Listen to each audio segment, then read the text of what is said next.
Hello everyone. हम class 10th का chapter 2 solve कर रहे हैं यहाँ पर। इसके पिछले वीडियो में हमने आपको कुछ बेसिक्स बताए थे। तो इस वीडियो को शुरू करने से पहले एक बार उस वीडियो को जरूर देखना आप। पिछले वीडियो में हमने देखो क्या-क्या बात करी थी, उसको एक बार क्विकली रिवाइज कर लेते हैं हम लोग। पिछले वीडियो में सबसे पहले हमने आपको बताया था कि नोट्स वगैरह कहाँ से ले सकते हो आप। फिर उसके बाद पॉलिनोमियल बताया था कि क्या है। तो पॉलिनोमियल एक बार क्विकली रिवाइज कर लेते हैं। पॉलिनोमियल जो है, इसमें वेरिएबल की पावर होल नंबर होनी चाहिए। फिर इसके बाद हमने डेफिनिशंस देखी थी कुछ। फिर डिग्री ऑफ पॉलिनोमियल देखा था। डिग्री ऑफ पॉलिनोमियल क्या होता है? वेरिएबल की हाईएस्ट पावर ही उस पॉलिनोमियल की डिग्री ऑफ पॉलिनोमियल होती है। उसके बाद हमने देखा था लीनियर पॉलिनोमियल क्या होता है। अगर हमारे पॉलिनोमियल में वेरिएबल की हाईएस्ट पावर 1 है तो वो लीनियर पॉलिनोमियल होता है। यहाँ पर सब जो पॉलिनोमियल लिखे हुए हैं, ये पूरे के पूरे लीनियर पॉलिनोमियल हैं। फिर क्वाड्रेटिक पॉलिनोमियल क्या है? क्वाड्रेटिक पॉलिनोमियल में वेरिएबल की हाईएस्ट पावर 2 होती है। इसी तरीके से ये इसका जनरल फॉर्म है ax square plus bx plus c। इसके बाद क्यूबिक है, इसमें हाईएस्ट पावर 3 होगी, तो ये क्यूबिक पॉलिनोमियल हो गया। इसके बाद हमने देखा था वैल्यू ऑफ पॉलिनोमियल। तो अगर जैसे मान लो हमें इस पॉलिनोमियल की अभी x इक्वल -1 पर वैल्यू निकालना है, तो जहाँ-जहाँ x है वहाँ-वहाँ 1 चिपका देते हैं हम। तो जो आंसर आता है फिर ये पॉलिनोमियल की वैल्यू होती है x इक्वल -1 पर। उसके बाद फाइनली हमने आपको बताया था कि ज़ीरोज़ ऑफ पॉलिनोमियल क्या होते हैं। तो किसी भी पॉलिनोमियल में अगर हम कोई वैल्यू रखें, जैसे इस वाले पॉलिनोमियल में हमने अगर x इक्वल 4 रखा, तो पूरी वैल्यू इस पॉलिनोमियल की वैल्यू ही 0 आ गई। मतलब 4 इसका एक 0 है। ये पिछले वीडियो में हमने आपको डिटेल में बताया था। तो यहाँ पर हमने इसको क्विकली समराइज़ किया है। फिर उसके बाद ज़ीरोज़ ऑफ लीनियर पॉलिनोमियल की बात हमने करी थी। तो यहाँ पर जैसे ये 2x प्लस 3 है, इसको हम 0 के इक्वल पुट करेंगे, तो ये 2x इक्वल -3 बन जाएगा और फिर x इक्वल -3/2। अब अगर हम इस पॉलिनोमियल में -3/2 रखेंगे, तो पूरे पॉलिनोमियल की वैल्यू 0 हो जाएगी। इसका मतलब है इसका 0 -3/2 हो जाएगा। देखो, अगर आपको ये समझ आ रहा है तो बहुत बढ़िया, नहीं आ रहा है तो पिछला वीडियो देख लेना ज़रूर। इसके बाद हम बात करेंगे geometric meaning of the zeros of polynomial. तो देखो, सबसे पहले हम एक पॉलिनोमियल ले लेते हैं। ये 2x प्लस 3 हमने एक पॉलिनोमियल लिया है। इसका जियोमेट्रिक मीनिंग क्या है? ज़ीरोज़ का जियोमेट्रिक मीनिंग। तो सबसे पहले ना हम इसका ज़ीरो फाइंड करते हैं। तो अगर हमें ज़ीरो फाइंड करना है तो 2x प्लस 3 इक्वल 0 पुट कर देंगे। तो इसकी वैल्यू आ जाएगी देखो -3 और फिर x की वैल्यू आ जाएगी -3/2।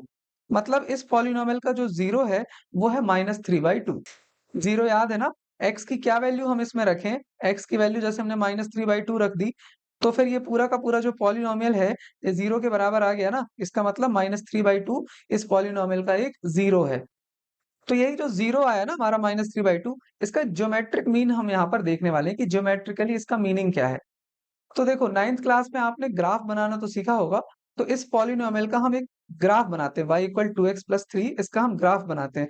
तो ग्राफ हम कैसे बनाते थे? हम सबसे पहले यहाँ x की वैल्यू रखते थे और y की वैल्यू रखते थे। ये इस तरीके से टेबल बनाते थे हम यहाँ पर। तो देखो, अभी ये जो पॉलिनोमियल है ना, इसमें हम x इक्वल 0 रख देंगे अगर, तो देखो 2 इंटू 0 प्लस 3, तो y की वैल्यू आ जाएगी देखो हमारी 0 प्लस 3 मतलब 3 आ जाएगी y की वैल्यू। तो जब हमने x इक्वल 0 रखा तो y इक्वल 3 आया। इसी तरीके से जब हम x इक्वल 1 रखेंगे, मान लो x इक्वल 1 रखा, तो 2x प्लस 3 में हम 1 रखेंगे, तो y की वैल्यू कितनी आ जाएगी? देखो, x की जगह 1 रखा तो ये, तो 2 प्लस 3 मतलब y की वैल्यू आ जाएगी 5। तो हमने जब x इक्वल 1 रखा तो y इक्वल 5 आया। इसी तरीके से एक वैल्यू और हम रख लेते हैं, x की वैल्यू 2 रखेंगे अगर हम, तो फिर y की वैल्यू आ जाएगी 2 इंटू 2 4 प्लस 3 मतलब 7। इसको हम दिखा भी देते हैं कैसे आया। x इक्वल 2 माना हमने, तो इसमें y इक्वल 2x प्लस 3 हमने यहाँ पर लिखा। अब x की जगह पर 2 लेंगे, तो ये हमारा बन जाएगा 2 इंटू 2 4 प्लस 3 मतलब 7। तो इस तरीके से ये हम टेबल बना लेते थे। इसके बाद हम इसका ग्राफ बनाएँगे। हमने यहाँ पर एक ग्राफ पेपर ले लिया है, इसमें एक x एक्सिस लिया हमने ये वाला, और जो वर्टिकल वाला है ये y एक्सिस है। ये तो हमें पता ही है। तो अब हम ये जो हमारा ये टेबल आया ना, इसको हम इसमें प्लॉट करते हैं ग्राफ में। तो जब x इक्वल 0 है तो y इक्वल 3 है। तो देखो, x इक्वल 0 y इक्वल 3, तो 1 2 3 ये वाला पॉइंट होगा 0 3। 0 3 हमने ऐसे प्लॉट कर लिया। इसी तरीके से हम 1 5 को प्लॉट करेंगे। तो x इक्वल 1 है तो 5 इक्वल होगा 1 2 3 4 5, मतलब यहाँ कहीं आएगा। तो 1 5 ये वाला भी प्लॉट हो गया। इसी तरीके से जब हमने 2 लिया है x की वैल्यू को, तो y की वैल्यू आई है 7। तो देखो, ये 1 है, ये वाला और ये वाला है 2, है ना? ये तो आपसे बनता होगा प्रीवियस क्लासेस से। तो ये 2 है, अब यहाँ पर 7 जो हो जाएगा वो हो जाएगा हमारा 6 7, यहाँ पर हमारा यहाँ पर हमारा 7 हो जाएगा। तो ये हो गया हमारा 2,7। अब देखो, अब इसका ग्राफ क्या होगा, इन तीनों पॉइंट्स को हम मिला देंगे, तो वही हमारा ग्राफ बनेगा 2x+3 का। तो देखिए हम इसको मिला रहे हैं, ये है, ये तीनों पॉइंट मिलते हुए जब इस तरीके से जाएंगे, तो इस तरीके से हमारा ये ग्राफ बनेगा। ये देखो आप, ये हमारा इस इक्वेशन का ग्राफ बन गया। यहाँ पर हम लिख देंगे y इक्वल 2x+3। ये हमारा ग्राफ बन गया है। अब आप ये देखो कि इस ग्राफ ने एक्स एक्सिस को कहां पर काटा। देखो, इस वाले पॉइंट पे एक्स एक्सिस को काटा है इसने। यहाँ पर हम देख रहे हैं कि जो एक्स एक्सिस, ये जो ग्राफ है हमारा, इसने एक्स एक्सिस को इस पॉइंट पर काटा है। ये जो पॉइंट हमें दिख रहा है, ये वाला, यहाँ पर इसने एक्स एक्सिस को काटा है। और आप अगर देखेंगे, जब हमने इसका जीरो निकाला था, तो वो आया था -3/2। ये आया था ना -3/2। -3/2 मतलब होता है, देखो, -1.5। अब आप देखोगे -1.5 आया ना जीरो। तो ये जो ग्राफ है ना, ये देखो यहाँ पर ही काट रहा है, मतलब ये जो एक्स एक्सिस है ना, ये भी -1.5 है। देखो आप, ये 1 तक गया, फिर आधा और, तो 1.5। मतलब इससे हमें ये समझ में आया ज्योमेट्रिक मीनिंग क्या होती है। किसी भी पॉलिनोमियल को अगर हम ग्राफ बनाएंगे, तो वो एक्स एक्सिस पर जहां काटेगा ना, वही उसका जीरो होता है। यही इसका ज्योमेट्रिक मीनिंग है। अभी देखो, आपको समझ आया है तो बहुत बढ़िया। नहीं आया है ना, तो फिर हम और भी बहुत सारे एग्जांपल्स देखते हैं। वैसे आप ये बता सकते हैं कि इसने, ये जो हमारा ग्राफ है, ये इसने एक्स एक्सिस को कहां पर काटा है। ये वाला पॉइंट है, इस वाले पॉइंट के कोऑर्डिनेट्स क्या होंगे। इसके कोऑर्डिनेट्स होंगे, देखो, -3/2, 0, या फिर -1.5, 0 भी बोल सकते हैं। तो यही जो है ना, ये ग्राफ हमारा एक्स एक्सिस को यहीं पर काट रहा है, तो जो एक्स का कोऑर्डिनेट है, यही इसका जीरो हो जाता है। अब फाइनली आप यहाँ पर एक चीज और समझो, कि जो भी लीनियर पॉलिनोमियल होते हैं ना, उनका जो ग्राफ होता है, वो हमेशा स्ट्रेट लाइन होता है। तो जो स्ट्रेट लाइन है, वो एक्स एक्सिस को मैक्सिमम कितनी जगह पर काट सकता है। ये एक्स एक्सिस को मैक्सिमम एक जगह पर काट सकता है। आप देखो, कोई भी आप स्ट्रेट लाइन बना लो, कोई भी स्ट्रेट लाइन बना लो, कैसी भी बना लो, तो देखो आप हमेशा एक्स एक्सिस को ये एक ही पॉइंट पर काट पाएगा, दो जगह पर काट ही नहीं पाएगा। मतलब जो लीनियर पॉलिनोमियल होते हैं ना हमारे, लीनियर पॉलिनोमियल का ग्राफ स्ट्रेट लाइन बनता है, ठीक है। तो लीनियर पॉलिनोमियल जो होते हैं ना, उनका मैक्सिमम जो जीरोस हो सकते हैं, वो केवल और केवल एक हो सकता है। एक ही जीरो हो सकता है उनका। अगर मान लो कोई लीनियर पॉलिनोमियल हमारा ऐसा है, जिसका ग्राफ ऐसा बना, जिसने एक्स एक्सिस को कहीं काटा ही नहीं, इसका मतलब है उसका कोई जीरो नहीं होगा, नो जीरो। ठीक है। इसको डिटेल में समझने के लिए ना, हम एक एग्जांपल और लेते हैं। हम एक एग्जांपल ले लेते हैं, y equal x square minus 3x minus y. ये हमने एक क्वाड्रेटिक पॉलिनोमियल ले लिया है। अब इसका हम ग्राफ बना करके देखते हैं। सबसे पहले हम क्या करेंगे, टेबल बनाएंगे। तो ये x हो गया, ये y हो गया। अब हमने x की कुछ वैल्यू रखनी है, और फिर उसके करस्पॉन्डिंग y की वैल्यू फाइंड करनी है। अगर हमने x की वैल्यू को -2 रखा, मान लो -2 अगर x की वैल्यू पर रखा, तो y हमारा कितना आ जाएगा, -2 का स्क्वायर मतलब 4, माइनस माइनस ये प्लस का 6 हो जाएगा, -4 मतलब 10 - 4 हो जाएगा 6। तो y की वैल्यू आ जाएगी 6। सिमिलरली अगर हमने x की वैल्यू को -1 रखा, तो देखो आप, -1 का स्क्वायर -3 इंटू -1 -4, ये बन जाएगा 1 + 3 - 4। तो ये बन जाएगा, देखो, 0। तो -1 रखा तो फिर 0 आ जाएगा। देखो, हम कितने भी पॉइंट ले सकते हैं ना, चाहे जितने पॉइंट हम यहाँ पर ले लें, ठीक है। अब आगे देखो, जीरो अगर हमने वैल्यू ली है, तो फिर देखो जीरो, ये माइनस हो जाएगा, ये -4 का बचेगा। इसी तरीके से अगर मान लो हमने 1 ली वैल्यू, तो 1 हो जाएगा 1 - 3 -4, तो ये बन जाएगा हमारा माइनस का 6। इसी तरीके से मान लो हमने 2, 3, 4 और 5 ये सब वैल्यूज रख ली। अगर 2 वैल्यू हमने अगर ली, तो फिर बन जाएगा, देखो, 2 का स्क्वायर 4 -6 -4, ये 4 से 4 कैंसिल, -6 आ जाएगा। तो 2 पर भी -6 आया। इसी तरीके से अगर हमने 3 लिया, तो 3 में आ जाएगा 9 -9 -4, ये कैंसिल हो जाएंगे, तो -4 आ जाएगा। सिमिलरली अगर हमने 4 लिया वैल्यू को, तो बन जाएगा 16 -12 -4, तो ये बन जाएगा, देखो, 0। तो 4 पर भी 0 आ गया। इसी तरीके से अगर मान लो हमने 5 वैल्यू ली है, तो बन जाएगा 25 -15 -4, तो 19 -6 आ जाएगा। यहाँ पर नहीं, प्लस का 6 आएगा, क्योंकि आप समझते ही हैं ये वाली बात। तो इस तरीके से हमारी टेबल बनी है। अब इसको हम प्लॉट कर लेते हैं ग्राफ में। तो सबसे पहले -2, 6, तो -2 होगा, देखो हमारा ये -2 है, 6 ऊपर, तो 1 2 3 4 5 6, यहाँ कहीं पर हमारा -2, 6 आएगा। इसी तरीके से -1, 0 रखो, -1, 0 इसी वाले पॉइंट पर होगा तो -1, 0 हो गया हमारा। इसके बाद 0, -4 तो ये 0 है, 1, 2, 3, 4 ये हो जाएगा हमारा 0, -4। इसी तरीके से आगे प्लॉट करते हैं 1, -6 तो 1 ये है, -6 हो जाएगा 1, 2, 3, 4, 5, 6 यहाँ पर आएगा 0, नहीं 1, -6। सिमिलरली अब हम आगे का अगर प्लॉट करेंगे तो 2, -6 आएगा हमारा यहाँ पर, तो ये हो गया हमारा 2, -6। आगे हम प्लॉट करते हैं 3, -4 तो 1, 2, 3 तो 1, 2, 3, 4 ये हो गया 3, -4। इस तरीके से ग्राफ को हम आगे प्लॉट करते जाएँगे, तो ये बन जाएगा 4, 0 और फिर 5, 6 तो फिर 1, 2, 3, 4, 5, 6 यहाँ पर बनेगा हमारा 5, 6 ये हमारा पूरा ग्राफ प्लॉट हो चुका है। अब इन लाइन्स को हम मिला देंगे, तो फिर हमारा ग्राफ ग्राफ बन जाएगा, है ना? तो लाइन्स को मिला देते हैं। देखिए हमने फ्री हैंड इसको मिलाया है, तो इस तरीके से हमारा ये ग्राफ बन गया, है ना?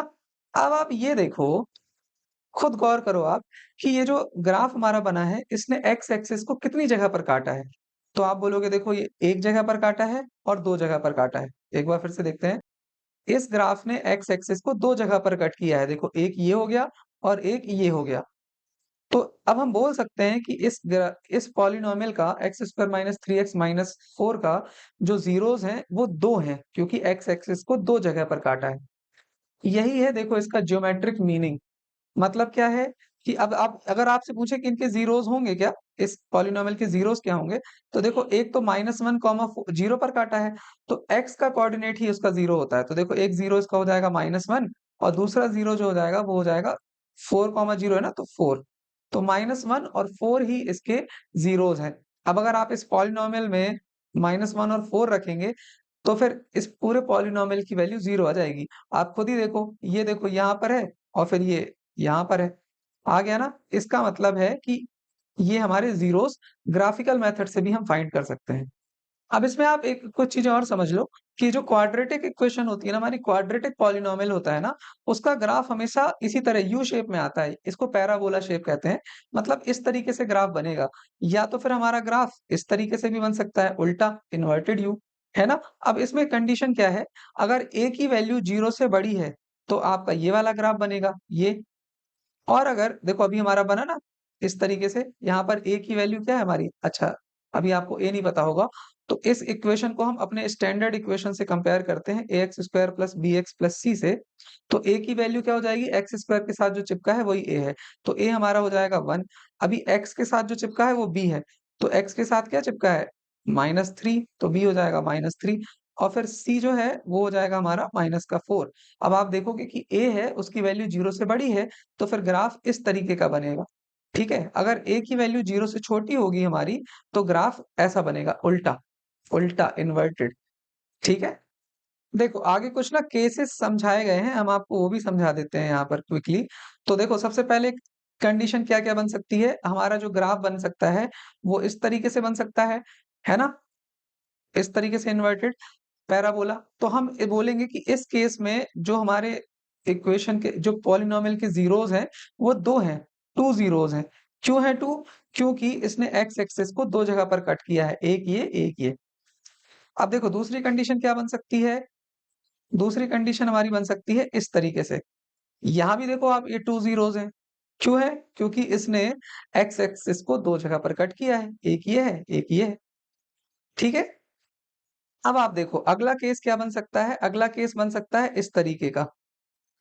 देखो, इसने क्या है कि ये प हमारा पैराबोला आया, इसने क्या किया है कि एक्स एक्सिस को एक ही जगह पर बस टच ही किया है। तो अब आप देखो हमारा रूल क्या था कि अगर 2 जगह पर कट करेगा तो 2 ज़ीरोज़ बनेंगे। अभी ये पैराबोला तो बना, तो यहाँ पर इसने एक ही जगह पर इसको टच किया है, मतलब इसके इसके जो ज़ीरोज़ होंगे, वो ओनली 1 ज़ीरो होगा इसका, ओनली 1 ज़ीरो। देखो इस केस में क्या होता है ना, इस केस में 2 ज़ीरोज़ तो आते हैं लेकिन वो दोनों सेम आते हैं जैसे -1 -1 अभी हम आपको वो सिखाएँगे कि ज़ीरोज़ कैसे फाइंड करना है। जैसे मान लो 2, 2 इस तरीके से ज़ीरोज़ आते हैं लेकिन वो सेम आते हैं। तो नंबर ऑफ ज़ीरोज़ कितने हो गए? नंबर ऑफ ज़ीरोज़ तो 1 ही होगा ना। 2, 2 जैसे मान लो ज़ीरोज़ आया तो नंबर ऑफ ज़ीरोज़ तो 1 ही होगा। तो इस केस में हम बोलेंगे कि इस पॉलिनोमियल का केवल 1 ज़ीरो है। सिमिलरली अगर हमने ग्राफ को इस तरीके से बनाया तो वही वाली बात है, इसका भी ओनली 1 ज़ीरो है। क्यों ओनली 1 0? क्योंकि इसने एक्स एक्सिस को बस एक जगह पर टच किया है। ज़ीरोज़ तो इसके 2 आए हैं लेकिन वो दोनों सेम है, बस ये कहानी है। अब इसका आंसर आप कीजिएगा, अगर हमारा एक इस तरीके से ग्राफ बनता है और एक ग्राफ हमारा इस तरीके से बनता है। अब आप बताइए, इनके क्या ज़ीरोज़ होंगे? देखो, पहले अगर आप इसको देखेंगे तो इसमें जो है, इसने एक्स एक्सिस को कहीं पर भी कट नहीं किया है। कोई पॉसिबिलिटी नहीं है, ऊपर इनफाइनाइट जाएगा लेकिन नीचे यहीं तक इसकी वैल्यू है। तो इसका मतलब ये है कि इसके नो ज़ीरोज़, कोई ज़ीरो नहीं है इसका, क्योंकि एक्स एक्सिस को कहीं पर कट ही नहीं किया। सिमिलरली ये वाला भी है, इसमें भी नो ज़ीरो है। क्यों? क्योंकि इसने भी एक्स एक्सिस को कहीं पर कट नहीं किया है। मतलब यहाँ से ये कंक्लूजन निकल रहा है कि अगर हमारा लीनियर पॉलिनोमियल है, तो उसके मैक्सिमम कितने ज़ीरोज़ हो सकते हैं? 1, ठीक है? लीनियर पॉलिनोमियल है, तो मैक्सिमम ज़ीरोज़ 1 हो सकते हैं। क्वाड्रेटिक है अगर, तो उसके मैक्सिमम ज़ीरोज़ हो सकते हैं 2, और अगर क्यूबिक है मतलब हाईएस्ट पावर 3, तो उसके मैक्सिमम ज़ीरोज़ हो सकते हैं 3। देखो वही वाला केस है, जैसे मान लो हम यहाँ पर इसको बनाएँगे, अब क्यूबिक इक्वेशन है मतलब वो 1, 2, 3 ग्राफ को 3 जगह पर कट करेगा। देखो, है ना? तो इसके मैक्सिमम क्यूबिक में मैक्सिमम ज़ीरोज़ हो सकते हैं 3। अब क्यूबिक हमारा अलग तरीके से भी बन सकता है कि मतलब 2 ही ज़ीरोज़ हों, जैसे एक ये है, एक ये है। तो एक जगह पर ये कट किया, एक जगह पर ये कट किया। लेकिन यहाँ पर क्या है ना कि आप समझ ही गए हैं, पिछले एग्ज़ाम्पल्स में मैंने आपको बता दिया है ये। अब आप ये देखो, बुक ने ना 3 एग्ज़ाम्पल और लिए हैं, तो हम उसको क्विकली आपको समझा देते हैं। एक्स क्यूब माइनस 4x, इसका जब बुक ने ग्राफ बनाया है, तो वो इस तरीके से बना है कुछ। देखो, ये है, ये और फिर ये। अगर आप ग्राफ बनाएँगे, देखो हमने आपको ग्राफ बनाना तो सिखा दिया है ना, बस टेबल बनानी है, एक्स, वाई, एक्स की वैल्यूज़ पुट करनी है, वाई की वैल्यूज़ आ जाएँगी और फिर उसको प्लॉट कर देंगे और मिला देंगे तो हमारा ग्राफ बन जाएगा। तो अब क्या है ना कि वीडियो बहुत लंबी हो जाएगी, इसलिए अब हम इसको क्विकली कर देते हैं। जब हमने इन तीनों के ग्राफ बनाए ना, तो कुछ इस तरीके से आए। तो पहले केस में आप देखो, पहले वाले ग्राफ ने एक्स एक्सिस को 3 जगह पर कट किया है, तो इसके जो ज़ीरोज़ हो जाएँगे, वो हो जाएँगे 3 ज़ीरोज़, इसके 3 ज़ीरोज़ हो जाएँगे। अब दूसरे वाले ग्राफ में आप देखो, इसने एक्स एक्सिस को केवल एक जगह पर कट किया है, मतलब इसके जो ज़ीरोज़ हो जाएँगे वो केवल होंगे 1 0। देखो होंगे तो 3, लेकिन वो तीनों सेम होंगे, बस ये कहानी है। इसी तरीके से जो तीसरा वाला है, इसमें है कि इसने एक्स एक्सिस को 2 जगह पर कट किया है, तो 2 जगह पर कट किया है तो इसके हो जाएँगे 2 ज़ीरोज़। यहाँ पर हम लिख लेते हैं 2 ज़ीरोज़। ये कहानी भी देखो सेम है, इसने भी यहाँ पर तो देखो, इसने जब टच किया है तो यहाँ पर 2 ज़ीरोज़ आए हैं, लेकिन वो सेम है, और यहाँ पर जो है, ये तीसरा वाला ज़ीरो है। तो कंक्लूजन हमारा ये निकलता है कि जो क्यूबिक पॉलिनोमियल होते हैं, cubic polynomials cubic polynomials have at most 3 zeros, मतलब मैक्सिमम उनके जो ज़ीरोज़ हो सकते हैं, वो 3 हो सकते हैं। इसी तरीके से अगर 4 डिग्री वाला पॉलिनोमियल है, तो उसके मैक्सिमम ज़ीरोज़ कितने हो सकते हैं? 4। सिमिलरली हम आगे बढ़ते जाएँगे, 5 डिग्री वाला है तो मैक्सिमम 5 हो सकते हैं, n डिग्री वाला है तो मैक्सिमम ज़ीरोज़ n हो सकते हैं, ठीक है? और मिनिमम तो 0 ही 0 हो सकते हैं, 0, एक भी 0 ना हो उनका। अब हम एनसीईआरटी का एक एग्जाम्पल सॉल्व कर लेते हैं जल्दी से। कुछ हमें ग्राफ दिए गए हैं और पूछा गया है इनमें ज़ीरोज़ कितने हैं। तो पहला ग्राफ अगर आप ध्यान से देखो, तो ये एक्स एक्सिस को केवल एक जगह पर कट करता है, मतलब इसके ज़ीरोज़ हो जाएँगे 1। दूसरा वाला जो है, अब आप खुद बता सकते हैं, इसके जो ज़ीरोज़ जाएँगे वो जाएँगे 2। तीसरा वाला जो है वो है 1, 2, 3, 3 जगह पर एक्सिस को काटा, मतलब इसके 3 ज़ीरोज़ हो गए। चौथा देखो, इसने एक्स एक्सिस को केवल एक जगह पर काटा है, मतलब इसका 0 है 1। पाँचवाँ जो है, इसने एक जगह पर टच किया है, तो इसका है 1। इसी तरीके से छठवाँ है देखो, 1, 2, 3, 4, 4 जगह पर कट किया, मतलब इसके 4 ज़ीरोज़ हो गए। इसके बाद अब हम 2.1 एक्सरसाइज़ को सॉल्व करेंगे और फिर ये वीडियो खत्म हो जाएगा। तो पहला जो क्वेश्चन है, इसमें हमें ज़ीरोज़ फाइंड करने हैं, मतलब नंबर ऑफ ज़ीरोज़ बताने हैं। तो पहला आप देखो, जो ग्राफ है, ये इसने एक्स एक्सिस को कहीं पर नहीं काटा, मतलब इसके 0 एक भी 0 नहीं होगा इसका। दूसरा वाला देखो, इसने एक्स एक्सिस को केवल एक जगह पर काटा है, मतलब इसके ज़ीरोज़ हो जाएँगे 1। तीसरा वाला खुद देखो आप, 1, 2, 3, 3 जगह पर काटा है, मतलब इसके ज़ीरोज़ हैं 3। चौथा देखो, इसने 2 जगह पर कट किया है, मतलब इसके 2 ज़ीरोज़ हैं। पाँचवाँ है 1, 2, 3, 4, 4 जगह पर कट किया है, मतलब 4 ज़ीरोज़ हैं इसके। और छठवाँ देखो, 1, 2, 3, 3 जगह पर इसने कट किया है, मतलब इसके 3 ज़ीरोज़ हो गए हैं। तो यहाँ पर हमारी एक्सरसाइज़ 2.1 भी कंप्लीट हो जाती है। अब हम मिलेंगे नेक्स्ट वीडियो में जहाँ पर हम 2.2 एक्सरसाइज के एग्जाम्पल सॉल्व करेंगे, उसके बाद उस एक्सरसाइज को पूरा सॉल्व करेंगे। जैसे ही हमारा एनसीईआरटी कंप्लीट होगा, उसके बाद हम जितने भी पीवाईक्यूज आए हुए हैं ना, उनको एक साथ यहाँ पर पूरा सॉल्व करेंगे। तो आप बने रहिएगा, मिलते हैं नेक्स्ट वीडियो में। Have a nice day.